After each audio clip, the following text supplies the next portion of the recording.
السلام علیکم۔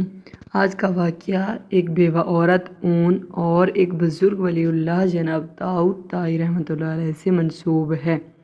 ان کے شہر میں ایک عورت بیوہ کیا ہوئی کہ اس پر مصیبتوں کے پہاڑ ٹوٹ پڑے۔ بچوں کا ساتھ اور کل جمع پونجی بس 3 درہم۔ حالات سے مقابلہ کرنے کی ٹھانی اور جا کر بازار سے ان 3 درہم کا اون خرید لائی۔ کچھ چیزیں بنا کر فروخت کی تو 5 درہم وصول پائے۔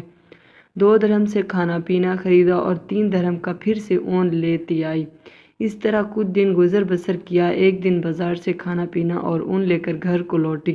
اون رکھ کر بچوں کو کھانا پینا دینے لگی کہ ایک پرندہ کہیں سے اڑتا ہوا آیا اور اون اٹھا کر لے گیا۔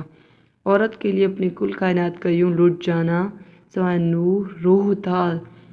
مستقبل کی ہولناکیوں سے خوف زدہ اور غم سے غصے سے پاگل سی ہو کر رہ گئی۔ دوسرے دن سیدھا جناب داؤد طائی کے گھر گئی، ان کو اپنا سارا قصہ سنایا اور ایک سوال پوچھا، کیا ہمارا رب رحم دل ہے یا ظالم؟ جناب داؤد طائی عورت کی درد بھری کہانی سن کر پریشانی کے عالم میں ابھی اسے تسلی دے رہے تھے کہ اتنے میں دروازے پر دستک ہوئی۔ جا کر دیکھا تو اس نے 10 اجنبی اشخاص کو اپنے سامنے کھڑا ہوا پایا۔ ان سے آمد کا مقصد اور ماجرا پوچھا تو انہوں نے کہا، حضرت ہم سمندر میں سفر کر رہے تھے کہ ہماری کشتی میں ایک سوراخ ہو گیا۔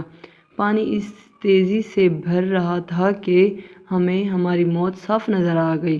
مصیبت کی اس گھڑی میں ہم میں سے ہر شخص نے عہد کیا کہ اگر اللہ پاک ہماری جان بچا دے تو ہم میں سے ہر آدمی 1000 درہم صدقہ دے گا۔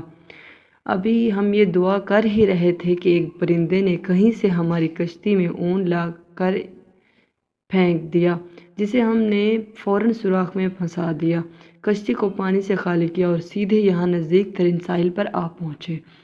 ہم کیونکہ یہاں کے لیے اجنبی تھے اس لیے لوگوں سے کسی معتبر آدمی کا نام پوچھا تو انہوں نے ہمیں سیدھا آپ کے پاس بھیج دیا۔ یہ لیجیے 10 درہم، 10,000 درہم اور ہماری طرف سے مستحقین کو ڈھونڈ کر دے دیجیے گا۔ داؤد طائی رحمۃ اللہ علیہ رب العزت کی اس حکمت پر حیران و پریشان ہوتے ہوئے 10,000 درہم لے کر سیدھا اندر اس عورت کے پاس گئے۔ سارے پیسے اسے دیتے ہوئے کہا، اب میں تم سے ایک سوال کرنا چاہتا ہوں، کیا تیرا رب رحم دل ہے یا ظالم؟ بیوہ عورت داؤد طائی رحمۃ اللہ علیہ کے چہرے کو تکتی رہ گئی۔ اس کی آنکھوں سے اشک جاری تھے، گویا اس کے جسم کا ہر حصہ ہر بال رب کے شکر میں ڈوبا جا رہا تھا۔ اللہ کی تدبیریں ہماری آنکھوں سے پوشیدہ ہیں۔ اللہ کا شکر ادا کریں اور اس کی ذات پر مکمل بھروسہ رکھیں، وہ کسی کو کہیں پر بھی تنہا نہیں چھوڑتا۔ بے شک